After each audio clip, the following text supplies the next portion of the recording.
என்னடா மரியாதை மச மசன்னு உட்காந்துருக்கீங்க? வாங்க. அன்னைக்கு வாரியலான்னு கேட்டதுக்கு எல்லாரும் செம்மறியாரத்தின் தலையாட்டினீங்க. இப்ப என்னாச்சு உங்களுக்கு?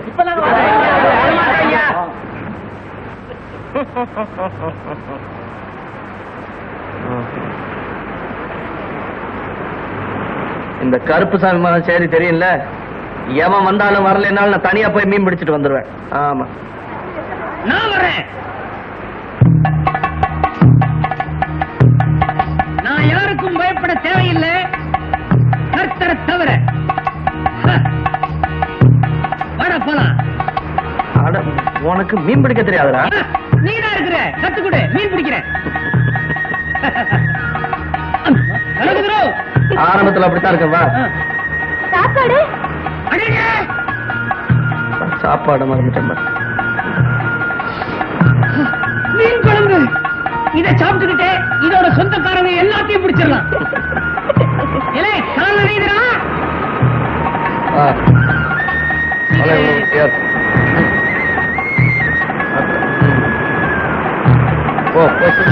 கையில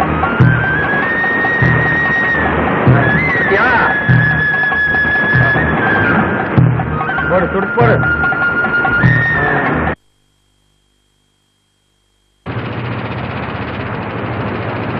ஏண்டா செல்வம், இது என்ன சாதாரண படகா இல்ல வெள்ளியில பண்ணின படகா? எத்தனை மீன் பிடிச்சிருக்கோம் தெரியுமா?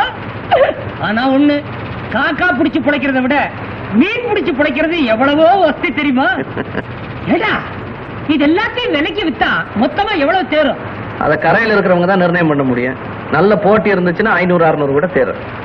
அவ்வளவு தேருமா? அப்ப சீக்கிரமா போ. பாக்கியம் காத்துட்டு இருப்பா.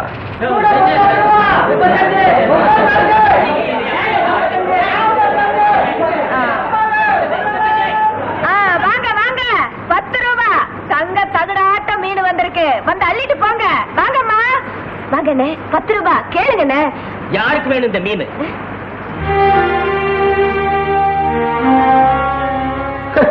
ஊரை மீறிட்டு மோட்டர் படகுல போய் பிடிச்சிட்டு வந்த மீனை விலை கொடுத்து வாங்குறதுக்கு இங்க யார் ரோசம் கிட்டு போயிடல. நல்லா சொன்னீங்க முதலாளி. தாசு, உன்னால எவ்வளவு முடியுமோ கொடுத்துட்டு எல்லா மீனையும் எடுத்துட்டு போய். நீ சும்மா கொடுத்தா கூட இங்க யாரும் வாங்க மாட்டாங்க. அப்ப இந்த மீனெல்லாம் என்ன பண்ண சொல்றீங்க? என்ன பண்றது? முடிஞ்சா 3 பேர் தின்னுங்க, இல்ல தென்னை மரம் இல்ல உரமா கொட்டுங்க.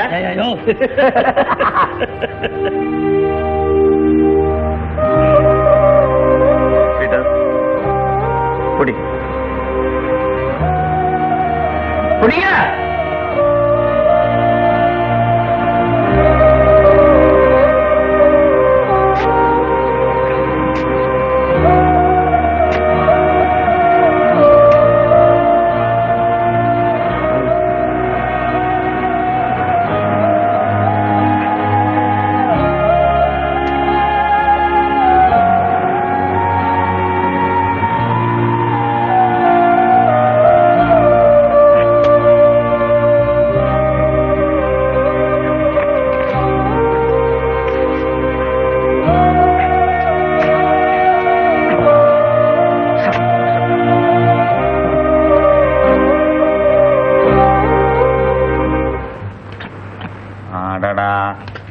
என்ன பிள்ளைப்பா இது?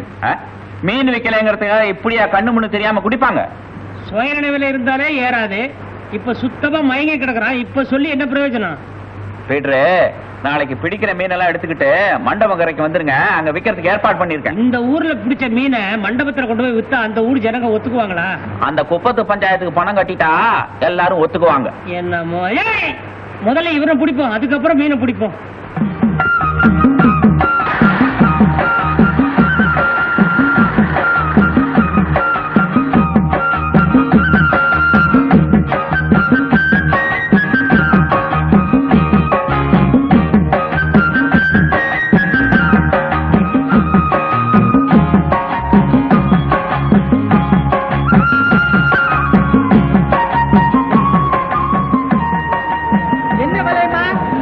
எடுத்துட்டு 550 ரூபா கொடு. 400 ரூபா வச்சுக்கோ. என்ன 400 ரூபா கேக்குற? என்ன மீன் நினைச்ச? அத்தனையும் பால் சுறா. ஏன் சிரிக்கிறானுங்க? சொரா இல்லடா, ஐல. இல்லை, அத்தனையும் ஐல. பால் சுறா கீழே சொறி இருக்கிறேன். எப்படி? 500 ரூபா வச்சுக்கோ. யோ, உனக்கு வேணா எனக்கு வேணா. எங்களுக்கு ஏன் வேணாம்? சும்மா இருப்பா. 520 ரூபா கொடுத்துட்டு மீன் எடுத்துக்க. பாக்கியம் பணத்தை வாங்கிட்டு மீனை விடு.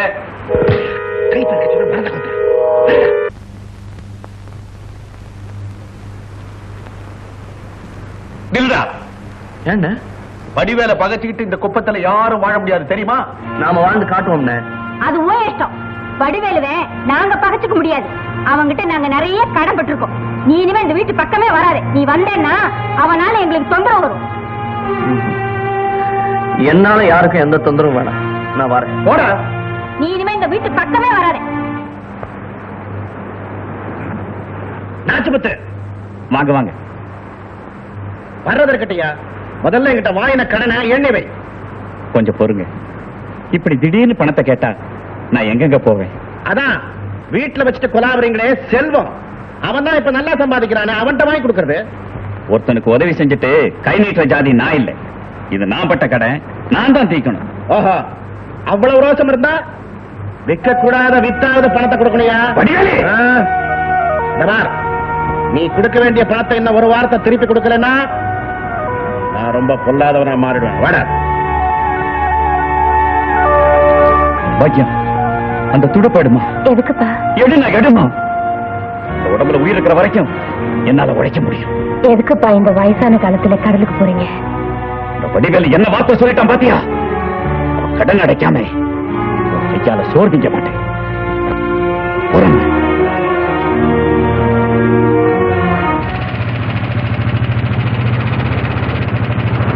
என்னடா செல்வம், என்ன என்னைக்கு இல்லாம இன்னைக்கு வண்டி வேகமா விடுற?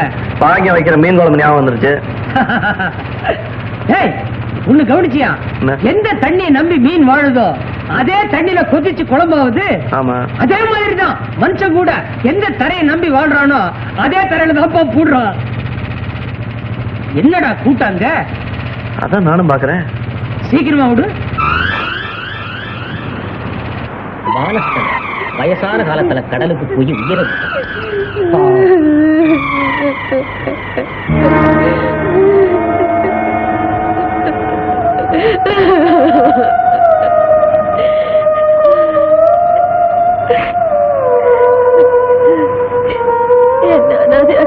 அப்பா போயிட்டாரு. என்னடா என்ன என்ன பேசிட்டு இருக்கீங்க? ஒண்ணுமில்ல முதலாளி, வந்து இந்த நாச்சி முத்து பையன் வேற கடன் வாங்கி வச்சுட்டு செத்து போயிட்டான். அதான் பணத்தை எப்படி வசூல் பண்றதுதான் யோஜனை. முதலாளி, செல்வம் எப்படியும் பாக்கியத்தை கல்யாணம் கட்டிக்குவான். அப்படி நடந்துட்டா பணம் உங்களுக்கு சுலபமா கிடைச்சிடும். அப்படி நடந்துடக்கூடாதுடா. நாச்சி முத்துக்கு கடனா கொடுத்தேனே, அவனுக்கு ஆவா கொடுத்தேன். அவன் பொண்ணு ஒத்தி இருக்காளே பாக்கியம், பலத மனசுல வச்சுட்டு கொடுத்தேன். விடுவானா?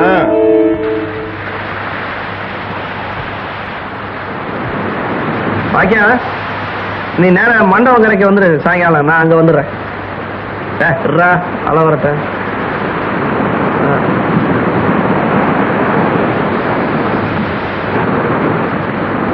பார்த்து எச்சரிக்கை எச்சரிக்கை, ஒரு முக்கிய அபாய அறிவிப்பு. வங்கக்கடலில் மையம் கொண்டிருந்த புயல் சின்னம் கிழக்கு கடற்கரை ஓரம் நகர்ந்து வருவதால் அடுத்த 12 மணி நேரத்திற்குள் பலத்த மழையும் புயலும் இருக்கும். மீனவர்கள் எச்சரிக்கையாக இருக்க வேண்டும். யாரும் கண்டிப்பாக கடலுக்கு மீன் பிடிக்க போக வேண்டாம். எச்சரிக்கை எச்சரிக்கை.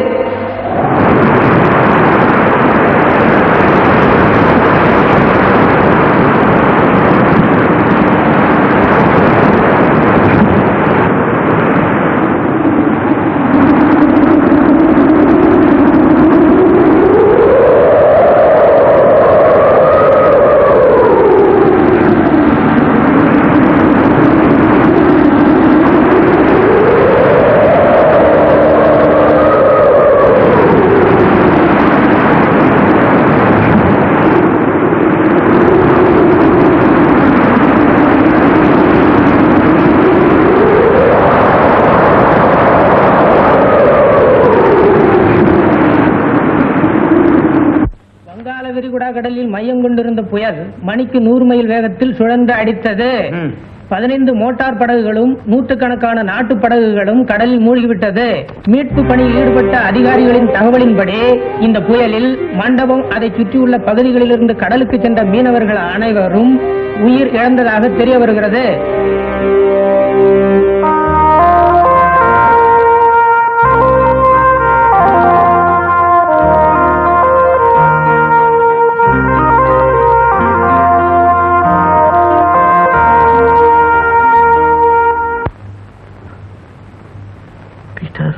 செல்வம், உனக்கு ஒன்றும் ஆடி இல்லையே?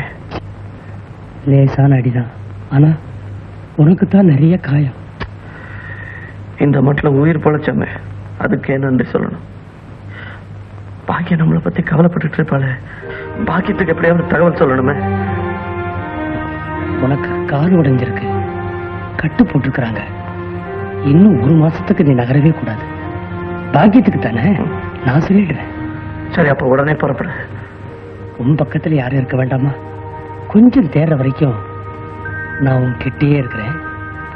எல்லா விஷயத்தையும் காயத்தில் எழுதிடுறேன்.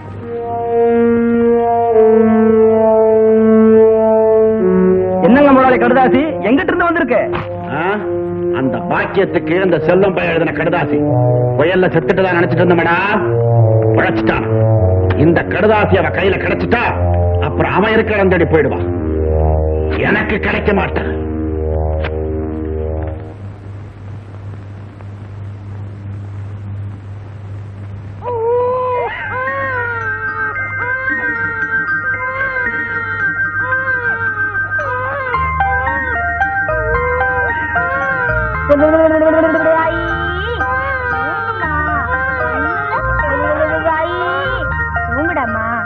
தனியாதான் இருக்கா. சும்மாடா.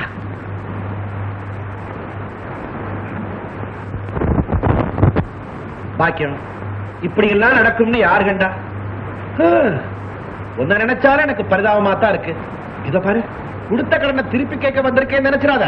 பாவங்க, பாக்கியத்தால எப்படிங்க கடனை திருப்பி கொடுக்க முடியும்? எவ்வளவோ போச்சு அப்படி நினைச்சுக்கிற. அவளும் பிழைக்கணும் இல்ல. பாக்கியத்துக்கு எப்படி உதவி செய்யறதுன்னு தான் யோசிக்கிறேன். முதலாளி, உங்களுக்கு பெரிய மனசு. பாக்கியம், நீ சரின்னு சொன்னா நானே உன்னை கல்யாணம் பண்ணிக்கிறேன். என் சம்சாரம் இறந்ததுல இருந்து ஒரு துணை இல்லாம ஒரே பாடா இருக்கு. தயவு செஞ்சு வெளியே போங்க. உங்க கடனுக்கு 2 நாள்ல வழி பண்றேன். எப்படி வழி பண்ண போற? கடலோட போனவன் திரும்பியா வரப்போறான்? யோ, மரியாதையா எந்திரிச்சு போறியா இல்லையா? அவ்வளவு திமிர் இருந்தா 2 நாள்ல என் பணத்தை திருப்பி கொடு. இல்ல 3ஆவது நாள் நான் இங்க வருவேன். அப்புறம் அவ்வளவு நல்லா இருக்காது.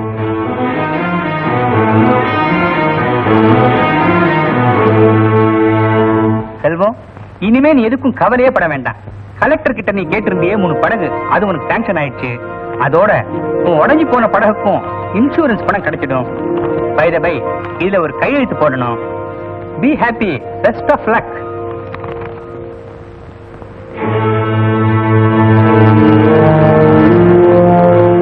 கழுத ஓடிட்டா.